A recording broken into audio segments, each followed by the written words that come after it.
itu dia bisa merasa makan ini benar-benar makan ini benar-benar puas.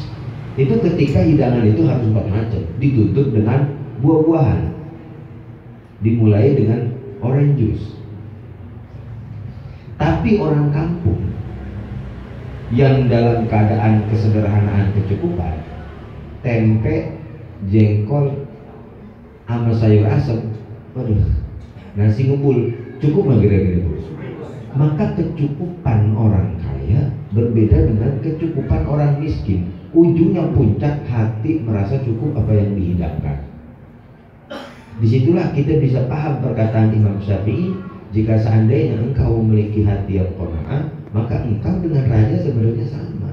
Yang beda seleranya, yang beda merasa nikmatnya di mana. Contoh, orang kaya yang biasa makan di restoran pengen cari makan yang pemandangannya, nuansanya kampung. Akhirnya dia cari restoran di pinggir kali, di pinggir danau. Dia cari makannya piringnya yang masih dari kayu atau tanah atau yang kaleng tuh, itu yang jadul-jadul tuh. Kafe-kafe banyak bikin yang begitu.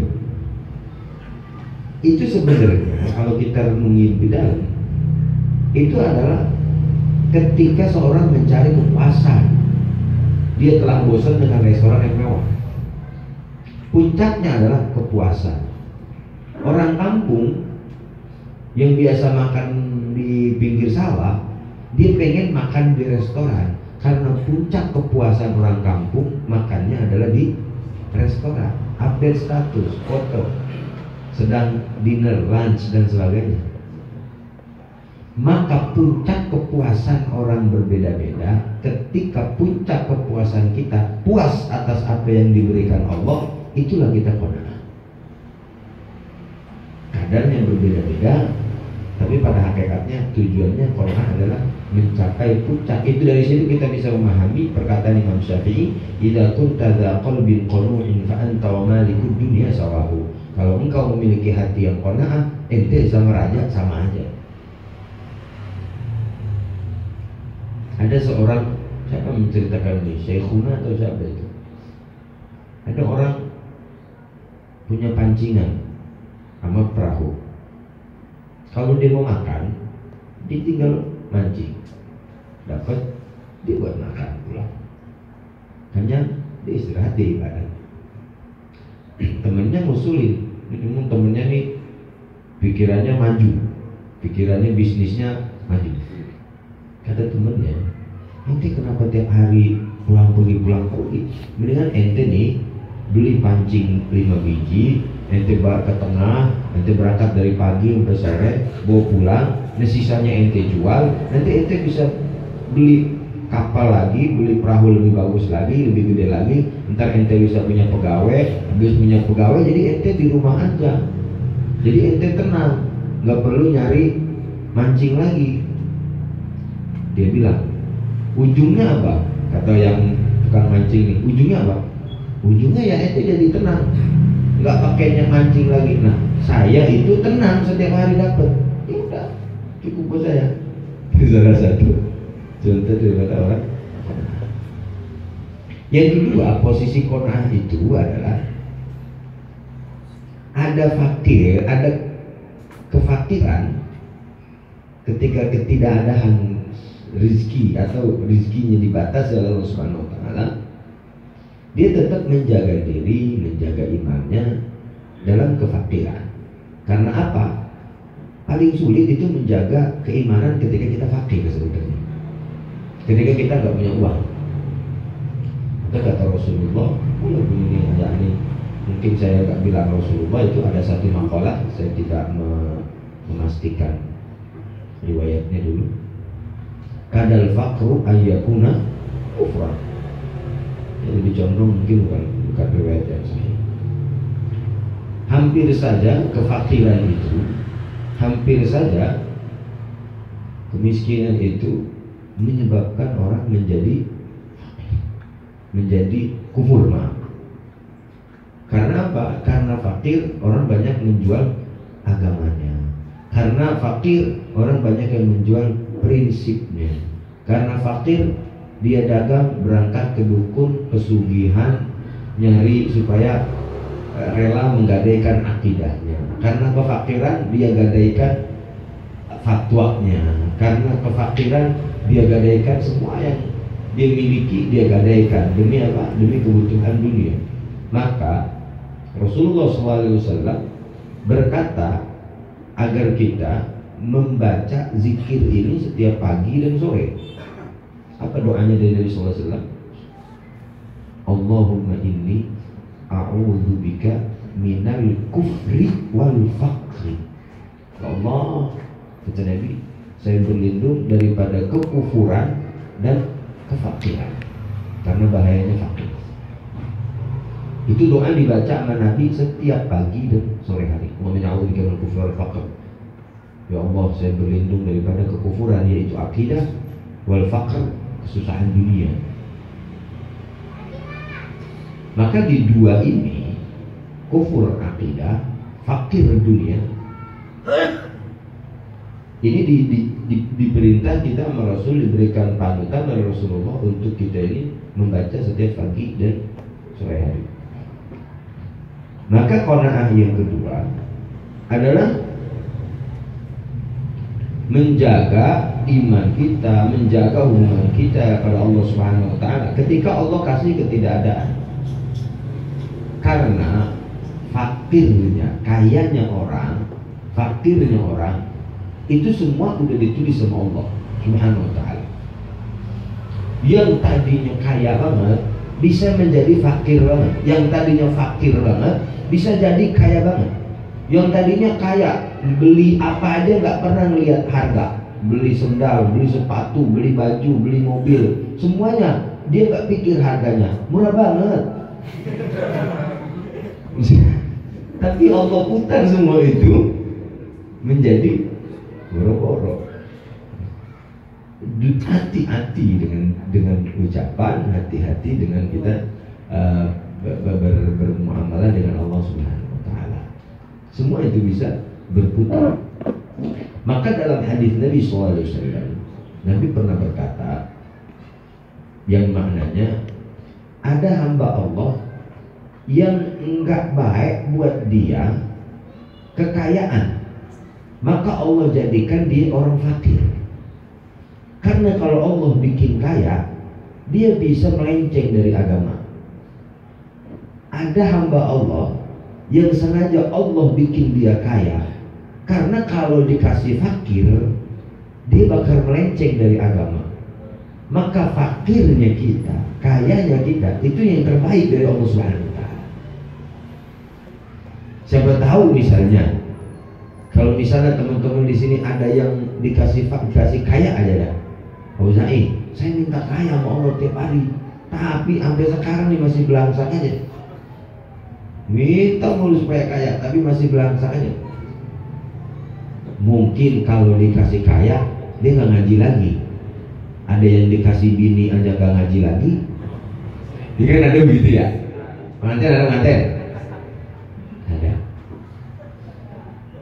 Jadi ada orang yang dijadiin kaya sama Allah, dan kekayaan itu dibuat di jalan Allah Subhanahu wa taala.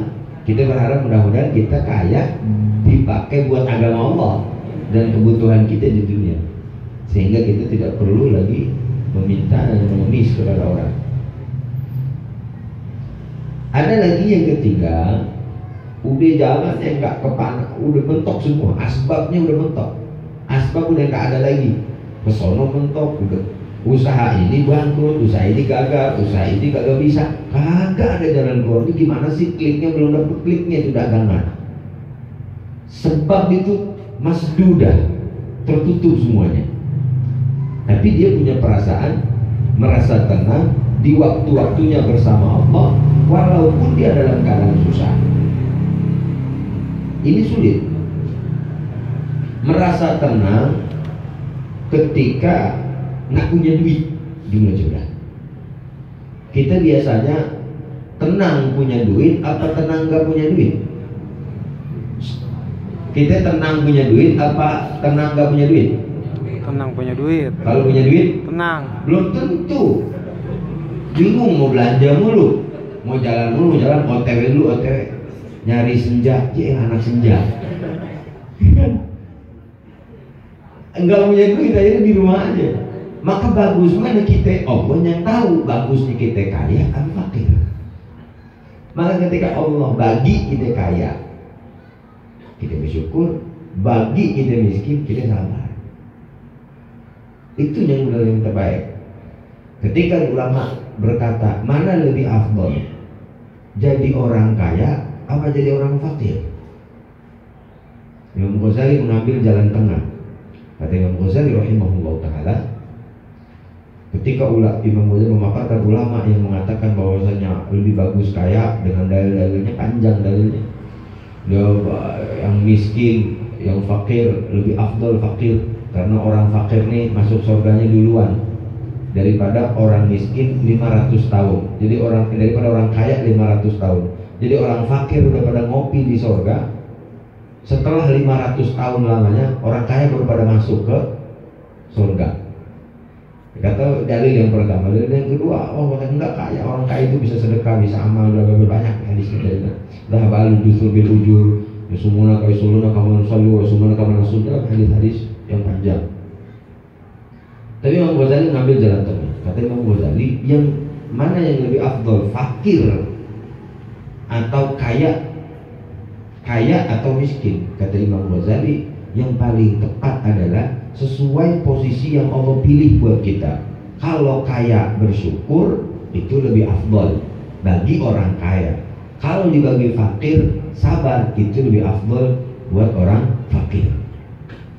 Jadi tergantung kondisi letak bagian Allah Subhanahu wa ta'ala. Itu kata Syekh rahimahullah. Wal qanaati awwalun wa akhirun. Qanaah itu ada awalnya dan ada akhirnya. Beda sama sabar. Sabar itu apa? Nggak ada akhirnya. Sabar dari yang pahit, sabar dari yang manis. Kemarin kita dibahas. Fa'awwaluha tarkul fudul ma'a wujudil ittisa'. Yang pertama, meninggalkan berlebihan walaupun dia luas rezekinya. Duitnya banyak, tapi dia nggak hambur. Nggak semuanya dibelanjain, nggak semuanya dipakai, nggak semuanya ya kan kalau orang yang kaya banget itu nggak nampilkan kekayaannya, mau kaya banget. Biasanya yang setengah kaya itu yang rada apa namanya? Ya untuk meyakinkan dirinya bahwasanya dirinya telah kaya. Cuma orang kaya mah pakai sendal biasa aja, pakai sepatu biasa aja. Kalau yang kaya banget, yang setengah kaya biasanya yang kayak ini, kayak orang baru belajar ilmu silat, ya kan, baru bisa satu jurus dia masuk misalnya apa tapak suci, itu baru latihan ini dong nih kuda-kuda, begini dong nih baru latihan kuda-kuda dong. Masya Allah, itu di mana-mana aja. Udah main begini aja. Tapi kalau yang udah sabuk apa paling tinggi? Tapak suci. Nggak ada tapak suci sini? Nggak ada. Hah? Nggak ada, Guru. Tapak nggak suci dah. Garuda tapak gemuk nggak ada tapak gemuk. Tapak suci itu misalnya derajat sabuk yang paling tinggi. Itu biasanya kalau yang udah tinggi mah karena kebanyakan lagunya. Yang punya jurus 1-2 jurus itu rasanya kayaknya mau Masya Allah. Jalannya udah beda. Dadanya rada naik dikit, ya. Ngerong dikit gitu kan jalannya. Nah itu sama seperti yang Allah Subhanahu wa ta'ala berikan, baik ilmu maupun dunia maupun perkara-perkara yang ada dari karunia Allah Subhanahu wa ta'ala. Tenang ini yang susah. Bagaimana buat merasakan tenang? Ketika orang pingin merasakan tenang atas apa yang diberikan Allah Subhanahu wa ta'ala, kuncinya di ujung, yaitu ridho atas pemberian Allah Jalla Jalaluhu. Ya Allah, saya hari ini udah dibagi sekian, mudah-mudahan besok lebih banyak, dan saya ridho dengan bagian saya hari ini ya Allah. Itu qanaah. Qanaah bukan berarti nggak boleh berharap yang lebih lagi. Berharap yang lebih lagi boleh, tapi setelah Allah berikan yang ini kita menerima, itu namanya qanaah. Lu ngapa nggak berangkat kerja? Gua qanaah aja. Lu gimana mau jajan? Itu namanya memalas, bukan qanaah. Gue lagi ngamalin ilmu qanaah nih. Kan qanaah itu namanya kaum rebahan.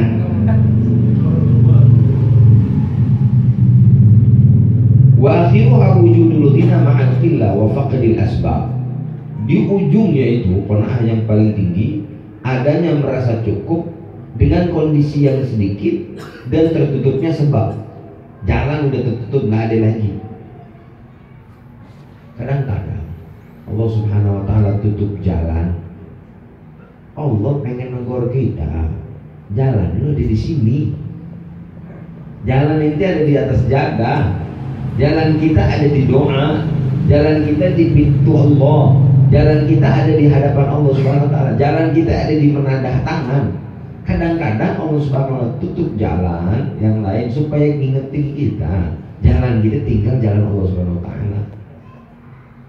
Maka ketika kita merasakan Allah Subhanahu wa ta'ala yang melihat kita satu-satunya, nggak ada lagi teman kita, teman gak nolongin, saudara gak nolongin, apalagi orang di sekitar kita, kolega nggak ada yang nolongin, mau minjem duit aja susah banget temannya, kanan kiri pada kagak kenal, giliran kita banyak duit, saudara banyak banget rasanya, giliran kita nggak punya duit, boro-boro, itu yang baru dapat gusuran, saudara gue itu,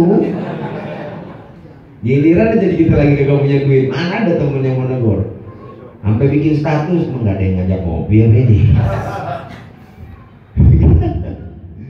Giliran kita aja banyak. Bos ada di rumah bos, ngopi dong. Ayo sini, gitu kan. Ya itulah. Ketika sebab udah nggak ada, sebenarnya pintu Allah Subhanahu wa ta'ala sedang terbuka di hadapan kita. Wa min huna qala ba'duhum al-qanaatu 'ala min-ridha. Maka sebagian ulama mengatakan qanaah lebih tinggi dari ridha. Qanaah lebih tinggi daripada ridha. Qanaah lebih tinggi daripada ridha. Ridha itu menerima. Qanaah pun menerima. Tapi ulama menempatkan qanaah lebih tinggi. Walaupun khilaf ya, ada yang mengatakan ridha lebih tinggi daripada qanaah. Karena begini, ngerasa cukup beda sama redo atas pemberian.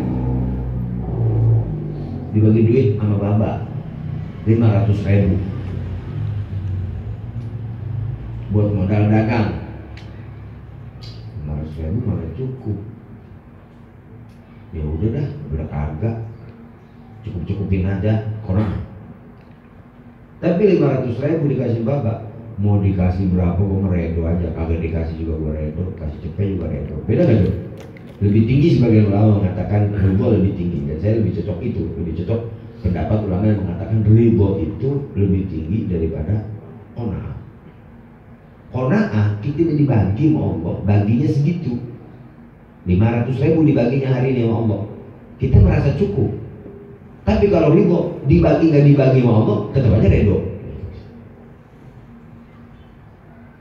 Dikasih nggak dikasih sama Allah, tetap aja ridho. Itu makanya sebagian ulama mengatakan ridho lebih tinggi daripada qanaah. Sebagian lagi mengatakan qanaah itu lebih tinggi daripada ridho. Wallahu a'lam. Di hadapan kita teman-teman sekalian, rahmat Allah,